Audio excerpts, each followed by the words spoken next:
بسم الله الرحمن الرحيم. الحاقة.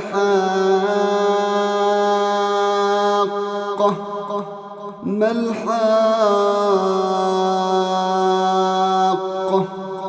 وما أدراك ما الحاقة؟ كذبت ثمود وعاد بالقارعة.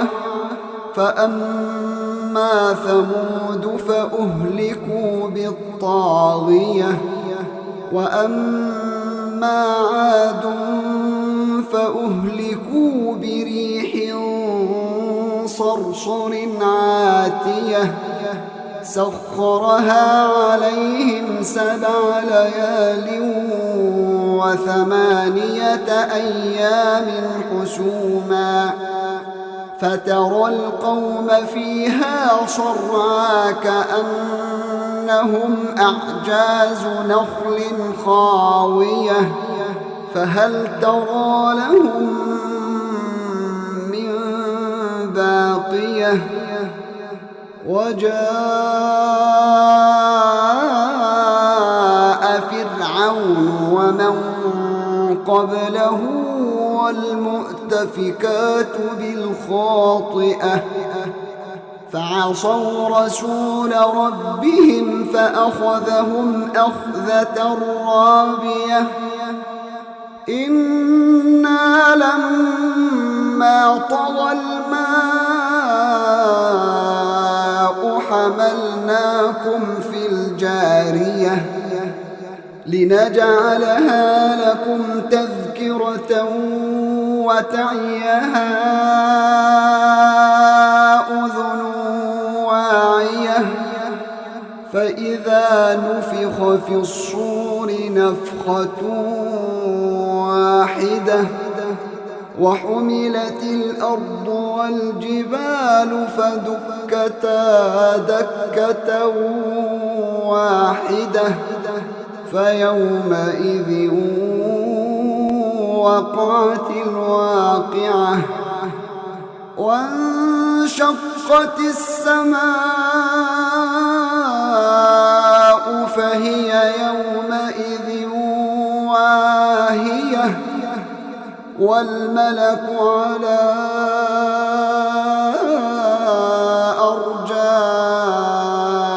أرجائها ويحمل عرش ربك فوقهم يومئذ 8.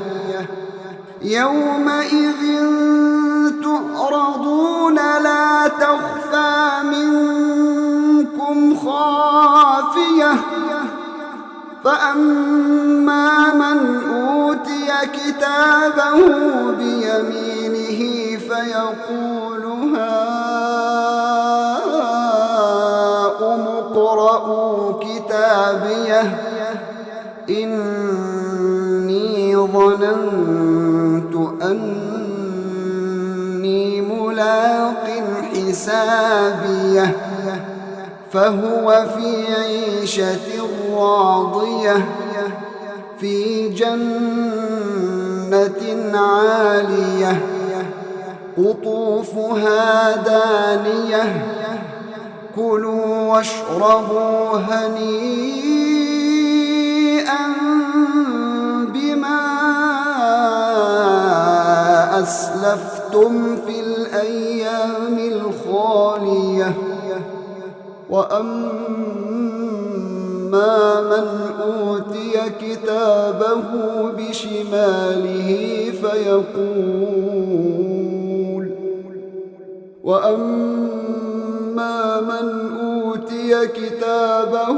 بشماله فيقول يا ليتني لم أوت كتابيه ولم أدر ما حسابيه، يا ليتها كانت القاضية ما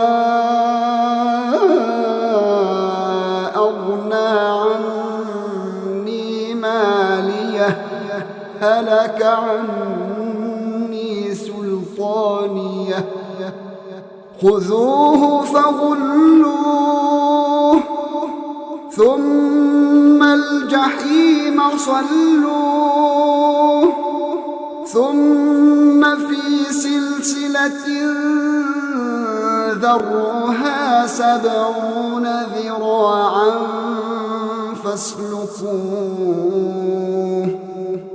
إنه كان لا يؤمن بالله العظيم ولا يحض على طعام المسكين فليس له اليوم هاهنا حميم ولا طعام إلا من غسلين لا يأكله إلا الخاطئون فلا أقسم بما تبصرون وما لا تبصرون إنه لقول رسول كريم وما هو بقول شاعر قليلا ما تؤمنون ولا بقول كاهن قليلا ما تذكرون تنزيل من رب العالمين ولو تقول علينا بعض الأقاويل لأخذنا منه باليمين ثم لقطعنا منه الوتين فما منكم من أحد عنه حاجزين وإنه